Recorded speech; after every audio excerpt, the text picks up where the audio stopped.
PPP Mustafa മറുപടി നൽകാം ശ്രീ ജോയ്കുട്ടിക്ക്.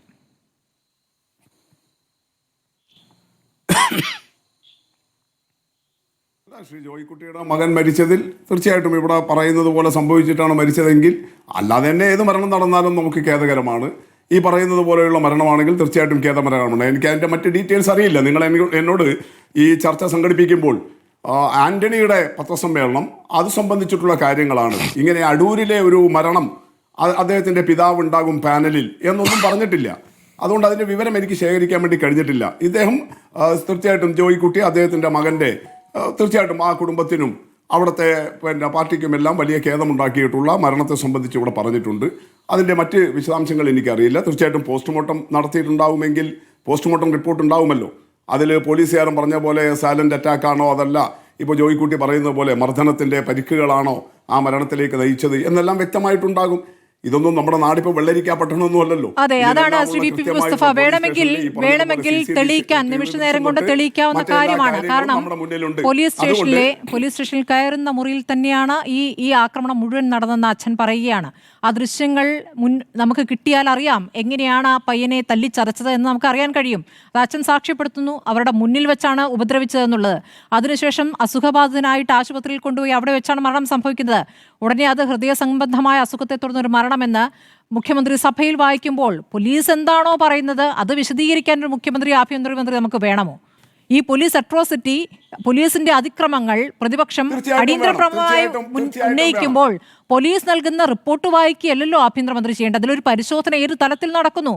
പോലീസുകാർക്കെതിരെ നടപടി 144 പോലീസുകാർക്കെതിരെ നടപടിയെടുത്തു. ഇങ്ങനെ നടപടിയെടുത്ത ഏത് സർക്കാരുണ്ട് എന്നൊരു കണക്ക് അങ്ങോട്ട് പറയുമ്പോൾ ഇത്രയും നടപടിയെടുത്തിട്ടും ഇത്രയും ക്രിമിനലുകളായ പോലീസുകാർ പിന്നെയും തുടരുന്നെങ്കിൽ ആ സിസ്റ്റത്തിന് എന്തോ ഒരു കുഴപ്പമുണ്ടല്ലോ. ആ സിസ്റ്റത്തിന് ഭയപ്പെടേണ്ട എന്നൊരു സംവിധാനം അവിടെ നിലനിൽക്കുന്നുകൊണ്ടാണല്ലോ വീണ്ടും വീണ്ടും അത് ചെയ്യുന്നത്. അപ്പോൾ അതെങ്ങനെയാണ് തുടരുന്നത്? അപ്പൊ ഇവിടെ കാതലായ വിഷയം അതാണ്. അപ്പൊ നിങ്ങൾ കാണേണ്ടത് ഇവിടെ ഇന്നത്തെ ചർച്ച യഥാർത്ഥത്തിൽ ചില രക്ഷപ്പെടുത്തലുകളാണ്.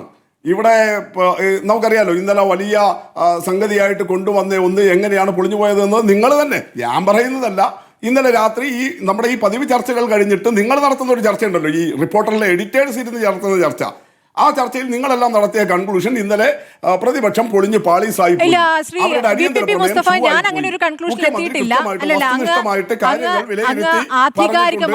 ആധികാരികമായി ഇതിൽ മാധ്യമപ്രവർത്തകരുടെ വ്യക്തിപരമായ അഭിപ്രായത്തെയാണ് നിങ്ങൾ ആധികാരികമായി എടുക്കുന്നത്. എല്ലാ കാര്യത്തിലും അത് എടുക്കണം കേട്ടോ. നിങ്ങൾക്ക് സൗകര്യം ഉറപ്പെടുത്താൽ പോരാ.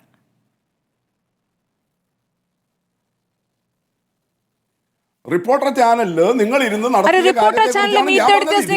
പറയണമെങ്കിൽ അതിൽ എല്ലാ മാധ്യമ പ്രവർത്തകർക്കും അവരവരുടേതായ അഭിപ്രായം പറയുന്ന വേദിയാണ്.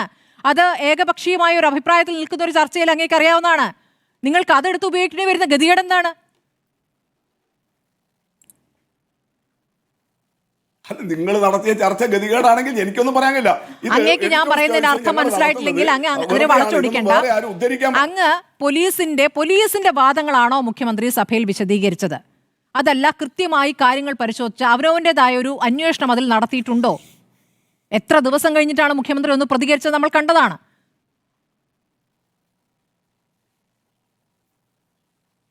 അപ്പോൾ നമ്മുടെ മുമ്പിലുള്ള വിഷയം ഇതാണ്. ഞാൻ കൃത്യമായിട്ടാണ് പറയുന്നത്. ഇങ്ങനെ റിപ്പോർട്ടർ ചാനൽ, ഏഷ്യാനെറ്റ് ചാനൽ, മിക്കവാറും ഇന്നത്തെ എല്ലാ മാധ്യമങ്ങളും പൊതുവിൽ പറഞ്ഞിരിക്കുന്നത്, കാരണം ഇവരെല്ലാം ഈ മുഖ്യധാരാ മാധ്യമങ്ങളെല്ലാം പൊതുവിൽ ചെയ്യുന്നത് കടുത്ത CPIM വിരോധം, അതിൽ തന്നെ പിണറായി വിരോധം, LDF സർക്കാർ വിരോധം ഇത് പ്രചരിപ്പിക്കുന്നവരാണ്. പക്ഷെ ആ മാധ്യമങ്ങൾക്കെല്ലാം ഏതാണ്ട് ഒരേ ശബ്ദത്തിൽ പറയേണ്ടി വന്നിരിക്കുന്നത് മിക്കവാറും ആളുകൾ, എക്സെപ്റ്റ് സ്മൃതി പരുത്തിക്കാട്, പറഞ്ഞിരിക്കുന്നത് ഇന്നലെ പ്രതിപക്ഷത്തിന്റെ അടിയന്തര പ്രമേയം ഷൂവായി പോയി, ആകെ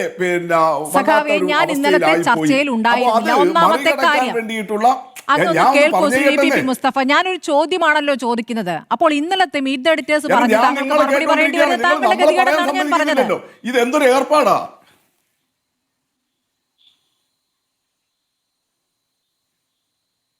വലതുപക്ഷം, കോൺഗ്രസ്, സ്മൃതിയുടെ സ്വന്തക്കാർ വല്ലാതെ ഇന്നലെ പരാജയപ്പെട്ടു പോയ കാര്യം ഞാൻ പറയുമ്പോൾ അതിങ്ങനെ തടസ്സപ്പെടുത്തിയിട്ട് സ്മൃതി പരുത്തിക്കാട് ചെന്നുപെടുന്ന ഒരു ഗതികേട് ഞാൻ ഇന്ന് കാണേണ്ടി വരികയാണ്. VPP മുസ്തഫ, ഇന്നലത്തെ പ്രതിപക്ഷം മാത്രമല്ല. ജോയ്ക്കുട്ടി എന്നൊരു മകൻ നഷ്ടപ്പെട്ട അച്ഛന്റെ മുന്നിലിരുന്നിട്ടാണ് താങ്കൾ ഇങ്ങനെ നിർവികാരമായി പറഞ്ഞുകൊണ്ടേയിരിക്കുന്നത്. ആരെയാണ് തോൽപ്പിക്കുന്നത്? ആരോടാണ് സംസാരിക്കുന്നത്? ഈ ചർച്ചയിൽ ഇരിക്കുന്ന ഒരു മകൻ നഷ്ടപ്പെട്ട അച്ഛനാണ്. താങ്കൾ ഓരോരുത്തർക്കും ഓരോ രാഷ്ട്രീയ പാർട്ടിയുടെ പട്ടം ചാർത്തി കൊടുത്തുകൊണ്ട് ഒരു മറുപടി പറഞ്ഞിട്ട് കാര്യമില്ല. ശ്രീ VPP മുസ്തഫ, ചോദ്യങ്ങൾ ഇങ്ങനെ നിൽക്കും. ആ അച്ഛന് മറുപടി പറയൂ. സ്മൃതി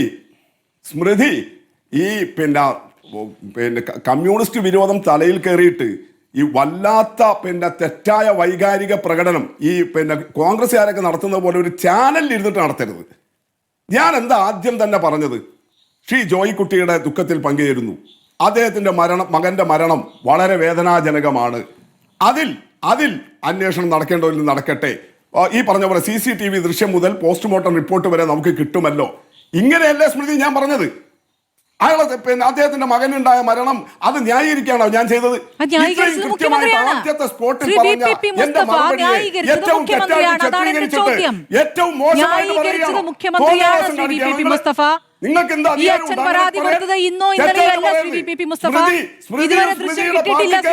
സ്മൃതിയുടെ പാർട്ടിക്കാരും വല്ലാതെ മെഴുകി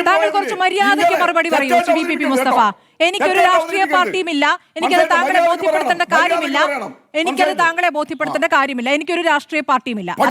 അത് നിങ്ങൾക്ക് കാലം തെളിയിച്ച് നിങ്ങൾക്കത് ബോധ്യപ്പെടും. ശ്രീ VPP മുസ്തഫ, ഒരാളെ കൊണ്ടുവന്ന് ഇരുത്തിയിട്ട് ഞാൻ തെറ്റായി പറഞ്ഞു എന്ന് പറയരുത്. ഞാൻ തെറ്റായി പറയുകയാണ്. അങ്ങ് തെറ്റായി പറയുന്നത് തുടരുകയാണ്. അത് ദാരുണമാണെന്നാണ് പറഞ്ഞത്. ദാരുണമാണെന്ന് പറഞ്ഞിട്ട് കാര്യമില്ല. അങ്ങനെ പറഞ്ഞു പോയിട്ട് കാര്യമില്ല. ശ്രീ VPP മുസ്തഫ, അങ്ങനെ പറഞ്ഞു പോയിട്ട് കാര്യമില്ല. അങ്ങനെ പറഞ്ഞു പോയിട്ട് കാര്യമില്ല. അതിന്റെ താങ്കളോട് പറയുന്നത് വെറുതെ കുഴപ്പമുണ്ടാക്കരുത് കേട്ടോ. വല്ലാതെ മോശാക്കരുത്. ഇങ്ങനെയൊന്നും ആവരുത്. ഞാൻ ആ ജോയ്ക്കുട്ടി എന്ന് പറയുന്ന അച്ഛനെ ബഹുമാനിക്കുകയാണ്. അദ്ദേഹത്തിന്റെ ദുഃഖത്തിൽ ഞാൻ പങ്കേരുകയാണ് ചെയ്തത്. എന്നിട്ട് ഞാൻ കൃത്യമായിട്ട് പറഞ്ഞു, CCTV ദൃശ്യം മുതൽ പോസ്റ്റ്മോർട്ടം റിപ്പോർട്ട് വരെ സകലതും വരട്ടെ. എന്നിട്ട് നമുക്ക് കൃത്യമായിട്ട് അതിൽ പോകാം. ഏത് നിയമത്തിന്റെ വഴിക്ക് പോകാനും ഞങ്ങളുണ്ട്. അവിടെ അദ്ദേഹം പറഞ്ഞല്ലോ, അദ്ദേഹത്തിന്റെ മകന്റെ ഡെഡ് ബോഡിയിൽ പാർട്ടി പതാക ഉൾപ്പെടെ പതിപ്പിച്ചിരുന്നു. അടൂരിലെ പാർട്ടിക്കാരോട് ഞങ്ങൾ ഉൾപ്പെടെ പറയാം അദ്ദേഹത്തിനെ സഹായിക്കാൻ, അതിന്റെ നിയമപരമായ പോരാട്ടത്തിന് പോകാൻ. ഇതാണ് ഞങ്ങളുടെ നിലപാട്. പക്ഷെ അതിനു പകരം സ്മൃതി ഇവിടെ ആ അച്ഛനെ നിർത്തിയിട്ട് ഇവിടെ പരാജയപ്പെട്ടു പോയ പ്രതിപക്ഷത്തെ മെഴുകാൻ വേണ്ടിയിട്ട്, അവരെ ന്യായീകരിക്കാൻ വേണ്ടിയിട്ട് സ്മൃതിയെ പോലെ ഒരു മാധ്യമ പ്രവർത്തനം ചെയ്യരുത്. കോൺഗ്രസിന്റെ കുപ്പായിട്ടിട്ട് ചെയ്തോ? ഇത്രയും മോശമായിട്ട് ചെയ്യരുത് സ്മൃതി.